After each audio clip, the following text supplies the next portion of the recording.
अस्सलामुअलैकुम। कैसे हैं आप सब लोग। उम्मीद करती हूँ आप सब लोग ठीक होंगे, खैरियत से होंगे। आज मैं आप लोगों को एक न्यू रेसिपी सिखाऊंगी। आज मैं आप लोगों को साग को एक नए तरीके से तड़का लगाना सिखाऊंगी। तो आप लोगों ने पूरी रेसिपी को देखना है और मुझे अपना फीडबैक ज़रूर देना है। सबसे पहले कढ़ाई में मैंने ऑयल ले लिया। इसमें आप लोग देसी घी भी यूज़ कर सकते हैं। इसके बाद मैंने इसमें टमाटर डाल दिए। टमाटर को थोड़ा सा मैंने सॉफ्ट कर दिया 2 मिनट।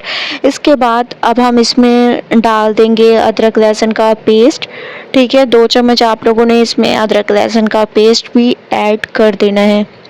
इससे बहुत ज़बरदस्त टेस्ट आएगा, खुशबू आएगी।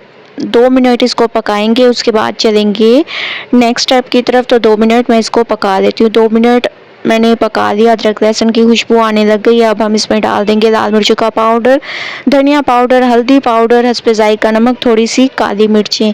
ये तमाम पाउडर मसाले आप लोगों ने इसमें डाल देने हैं। इसके अलावा इसमें हरी मिर्चें डाल दें छोटी बारीक कटी हुई। इसके अलावा इसमें हरा धनिया डाल दें। तमाम चीज़ों को अच्छी तरह से मिक्स करें और ऑयल सेपरेट होने तक वेट करें। उसके बाद नेक्स्ट स्टेप, माशाल्लाह से मसाला हमारा भुन चुका है, ऑयल सेपरेट हो चुका है। अब हम इसमें डाल देंगे साग। ठीक है, आप लोगों ने साग को डाल देना है अच्छे तरीके से। तमाम साग को मैंने इसमें डाल दिया है। अब आप लोगों ने इसकी करनी है मिक्सिंग। ठीक है, मिक्सिंग करनी है और तकरीबन 5 मिनट इसको ऐसे पकाते रहना है। उसके बाद चलेंगे नेक्स्ट स्टेप की तरफ। जब तक कि ऑयल इसमें अच्छे तरीके से मिक्स ना हो जाए तब तक आप लोगों ने इसको पकाते रहना है। ठीक है, बहुत ही अमेजिंग तरीके से मैं इसको पकाऊंगी। 5 मिनट मैंने इसको पकाया है। आप लोग इसकी लुक देख रहे होंगे कि ऑयल इसमें मिक्स हो चुका है। अब हम इसमें डाल देंगे इमली का पानी।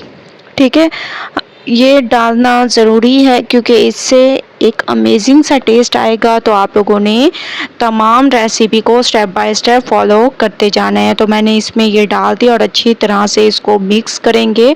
बहुत ही अमेजिंग तरीके से इसको मिक्स करेंगे। मज़ीद 3 से 4 मिनट इसको पकाएंगे। उसके बाद चलेंगे नेक्स्ट स्टेप की तरफ।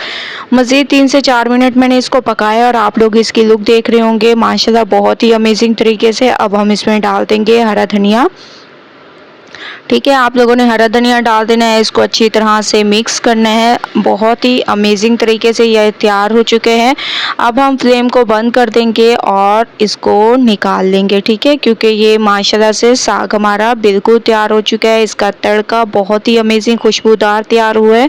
तो इस वजह से ये हमारा साग बहुत ही अमेजिंग तैयार हुआ है। तो आप लोगों ने भी साग को जब भी तड़का लगाना है तो मेरे तरीके से लगाएं, इंशाल्लाह सब आप लोगों की तारीफ़ करेंगे। तो फ्लेम को मैंने बंद कर दिया, इसको मैं निकाल दूंगी। तो आप लोगों ने इसको एक डोंके में निकाल लेना है। तो चलते हैं इसकी फाइनल लुक की तरफ। माशाल्लाह से फाइनल लुक आ चुकी है। थोड़ा सा आप लोगों ने इसमें हरा धनिया डाल देना है, इसकी खूबसूरती में इजाफा होगा। तो माशाल्लाह से साग हमारा तैयार हो चुका है एक नए अंदाज से। आप लोगों ने पूरी रेसिपी को देखना है और मुझे अपना फीडबैक ज़रूर देना है। अगर आप लोगों को रेसिपी पसंद आए लाइक करें, शेयर करें। इंशाल्लाह कल न्यू रेसिपी के साथ हाजिर होंगी। तब तक के लिए अल्लाह हाफिज़।